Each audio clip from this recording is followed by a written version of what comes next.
Hello friends, welcome back to Novita Creations. Today I am telling about direct and inverse proportion from ratio topic. The sign proportion means is directly proportional to.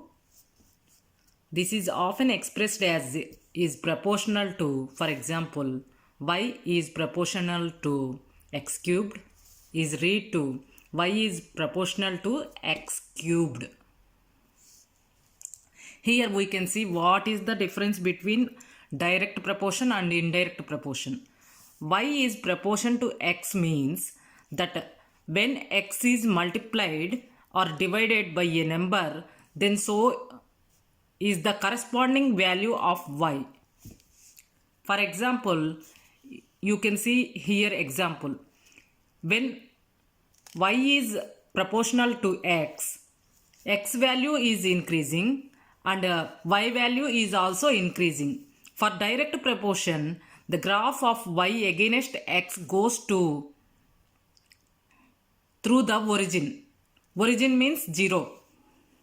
For y is proportional to x, the graph is a straight line through the origin, like this.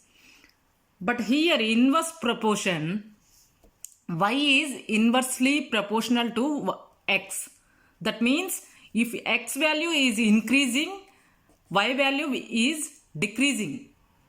Because it is dividing by the value, here it is multiplying by the value. For inverse proportion, the graph of y against x go to infinity when x or y equal to 0. The graph of y equal to 1 over x looks like this. Sometimes in our GCSE maths exam, they will give these graphs and they will ask you which one is direct proportion graph, which one is inverse proportion graph. So you must have to remember these graphs as well, and you must have to remember these proportional symbols. In direct proportion, it is y is proportional to x. In inverse proportion, y equal to 1 over x. Now GCSE exam style question. It takes 2 farmers 10 hours to plough a field. How long would it take for 4 farmers? Here we can do 2 methods. One is there are 10 hours, 2 farmers. So 10 times 2 equal to 20. 20 hours for 1 farmer. 20 division 4 will give you us 5 hours for 4 farmers. This is first method. I will show you second simple method. But some people will confuse with this method.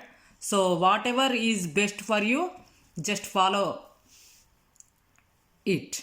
Okay? So what we need to do here, 10 by 4 into 2 will give us same answer. 5 hours for 4 farmers to complete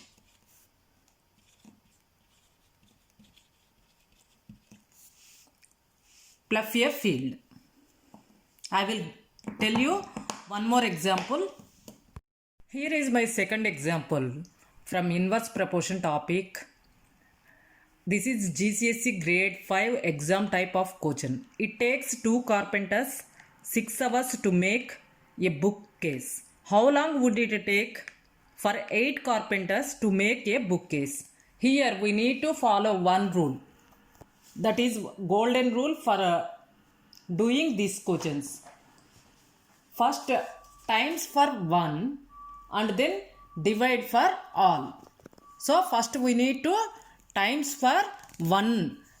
We need to find how 1 carpenter how much time worked for to make a bookcase. So 2 times 6 equal to 12. Here 2 carpenters. So I got 1 carpenter worked for 12 hours to make a bookcase. Then I took this value 12 by 8. So 1.5 hours for 8 carpenters to make a bookshelf. What we need to remember in these questions, first find for 1 and then divide for all. That is the golden rule for this question. And there is another method for this question I will show you.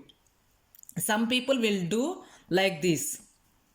6 over 8 times 2 will give us 1.5 hours. It is same answer and there is no doubt it is wrong.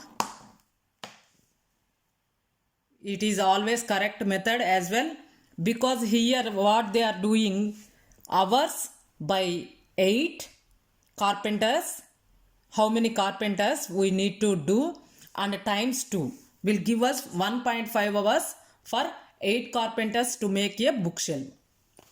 I will give you 20 seconds to understand yourself this question. Pause this video and read it yourself. I hope you like this video. Thanks for watching Novita Creations. Bye. I will see you soon with another video. Don't panic with your math questions. Please read the questions before you answer. Bye.